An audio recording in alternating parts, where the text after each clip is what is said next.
നമ്മൾ വിചാരിക്കും ആരും അറിയണ്ടെന്ന്.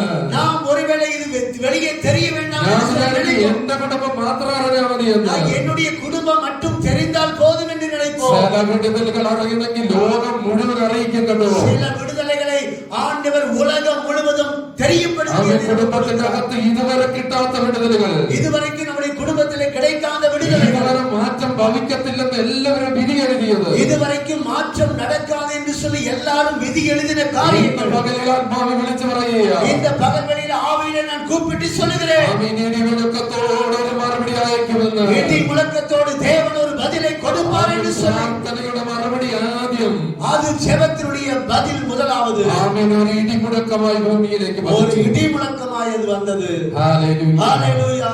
നമ്മൾ വിചാരിക്കും, நாம் நினைப்போம், ആമേൻ, ഇതാരും അറിയണ്ടെന്ന്. இது யாரும் தெரிய வேண்டாம். ചില പ്രാർത്ഥനയൊക്കെ അങ്ങനെയാണല്ലോ. ചിലർ വിടുതൽ കിട്ടിയാൽ പറയത്തില്ല. சில நேரத்திலே ஜெபம்லாம் அப்படித்தான். சில விடுதலை கிடைத்தாலும் நம்ம யார்கிட்டயும் சொல்ல மாட்டோம். എല്ലാവരോടും പറയും, നിങ്ങൾ എനിക്ക് വേണ്ടി പ്രാർത്ഥിക്കണം. எல்லாரிடத்திலும் சொல்லி எனக்காக ஜெபம் பண்ணுங்க. ദൈവം മറുപടി കിട്ടിക്കഴിഞ്ഞാൽ നമ്മൾ കിട്ടത്തില്ല. ஆண்டவர் பதில் கொடுத்த பின்பு நம்ம வாய் பேசவே மாட்டோம். ഇടിമുഴക്കത്തോടെ മറുപടി വന്നത്, இடி முழக்கத்தோடு தான் பதில் வந்தது. പക്ഷെ നമ്മൾ മിണ്ടത്തില്ല. ஆனா நம்ம பேசவே மாட்டோம். നേരത്തെ ആരോ ഇവിടെ സാക്ഷ്യം പറഞ്ഞല്ലോ, പട്ടയം കിട്ടിയത്. இங்க யாரோ நம்ம சாட்சி சொன்னோமல்லவா, പട്ടയം കിട്ടിയത്, பட்டயம் கிடைத்த விஷயம். ഹല്ലേലൂയ. മറുപടി ഇടിമുഴക്കം പോലെ വന്ന് மறுபடி இடி முழக்கம் போல வந்து ആൾക്കാർ അറിഞ്ഞില്ലേ, അയൽവക്കക്കാർ അറിഞ്ഞില്ലേ, பக்கத்து வீட்டுக்காரங்க தெரிஞ்சாங்கல்ல. ഹല്ലേലൂയ. അറിയാതെ വെക്കേണ്ടതല്ല.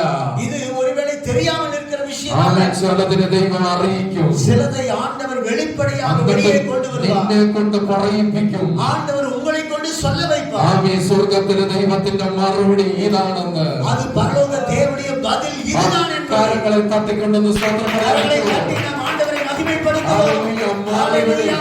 മറുപടി ഇടിമുഴക്കമായി എന്റെ ഭവനത്തിൽ അയച്ചതിനായി സ്തോത്രമെന്ന്. மறுபடியும் இடி முழக்கமாக ஆண்டவரே என்னுடைய வீட்டிற்குள்ளே ஆண்டவரே நீர் அனுப்பினதற்காய் ஸ்தோத்திரம் என்று சொல்லுவோம். ഒരു തീരുമാനമെടുത്തിട്ട് വേണം ഇതിന്റെ അകത്തുനിന്ന് പുറത്തു പോകാൻ. பகல்களில் ஒரு தீர்மானத்தோடு தான் நீங்கள் இந்த இடத்திலிருந்து போக வேண்டும். ദൈവമേ, എന്റെ മറുപടികളെ ദൈവമേ ഞാൻ സഭാമധ്യത്തിൽ സാക്ഷിക്കുമെന്ന്. ஆண்டவரே நீர் கொடுத்த மறுபடியை நான் பொது சபையிலே நான் அறிவிப்பேன் என்று சொல்லி പല പ്രാർത്ഥനയ്ക്കും മറുപടി ദൈവം അയക്കാത്തതിന്റെ കാരണം എന്താണ്? பல ஜெபத்திற்கான பதிலை ஆண்டவர் ஏன் அனுப்பாமல் இருக்கிறார் தெரியுமா? ചിലർക്ക് എത്ര വിടുതൽ കൊടുത്താലും, சிலருக்கு ஆண்டவர் எவ்வளவு விடுதலை கொடுத்தாலும், പ്രാർത്ഥനയ്ക്ക് മറുപടി കൊടുത്താലും, எவ்வளவு ஜெபத்திற்கு ஆண்டவர் பதில் கொடுத்தாலும் ഒരിക്കലും ലഭിക്കാത്ത കാര്യം